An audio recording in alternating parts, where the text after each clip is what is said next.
God and Man. Guideposts for Spiritual Peace and Awakening. Written by Masahisa Goi. Chapter 7. Part 4. My Method of Prayer. Love heals everything. What breaks through all misfortunes are actions that originate from love. My prayer is a prayer of love. I believe that wisdom is one aspect of love, and is included within love. However, I would like to add that love is not an emotional attachment. Emotional attachment was born from love, and is inseparably related to love. This can be seen in the way the two words are combined in the Japanese word 愛情 which means affection, or the attachment of love. For this reason, even love is considered to be karmic in Buddhism, which teaches that love is a source of illusion. The love of God, then, is called mercy in Buddhism. What I have been writing about as love is not emotional attachment, but is charity in English, great mercy, benevolence, or compassion. However, I do not wish for people to make a clear-cut distinction between the two, thinking that love is good and that emotional attachment is bad. In this present world, love is inevitably accompanied by emotional attachment just as light is accompanied by shadow. Human beauty shines in a person who swallows tears while relinquishing an attachment that is hard to sever. And from this the radiance of love grows ever brighter.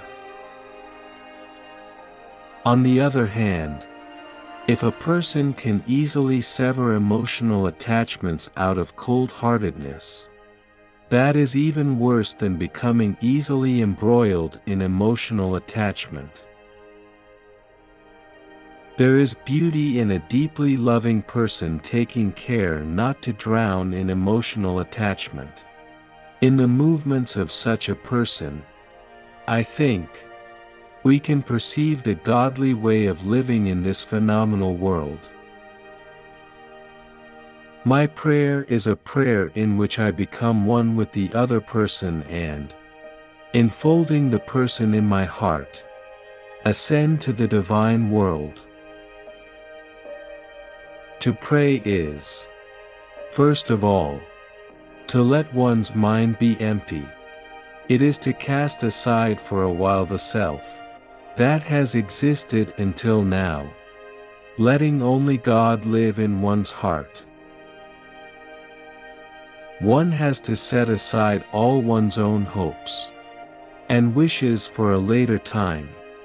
If one lets only God live in oneself, all of the necessary hopes and wishes will be fulfilled.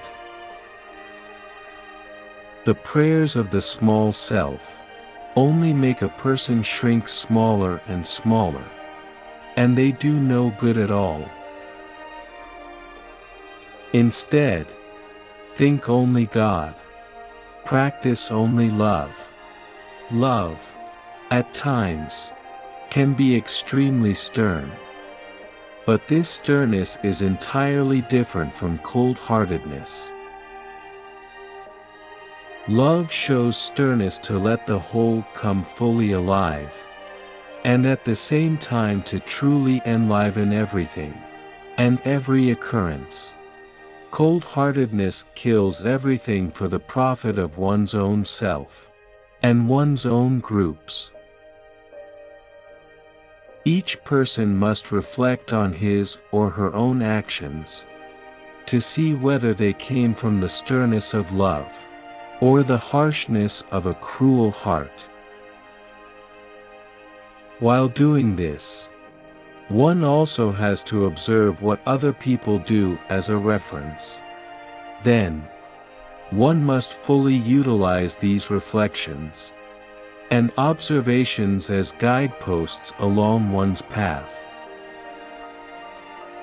Cold-heartedness disguised as the sternness of love, and emotional attachment mistaken for love. To overcome these two mistaken attitudes, human beings must pray to God and become one with God. Believing that God has assigned me the role of letting people thoroughly understand such deep human questions, I continue to pray each day, with many people, the prayer of Kuu, or true reality.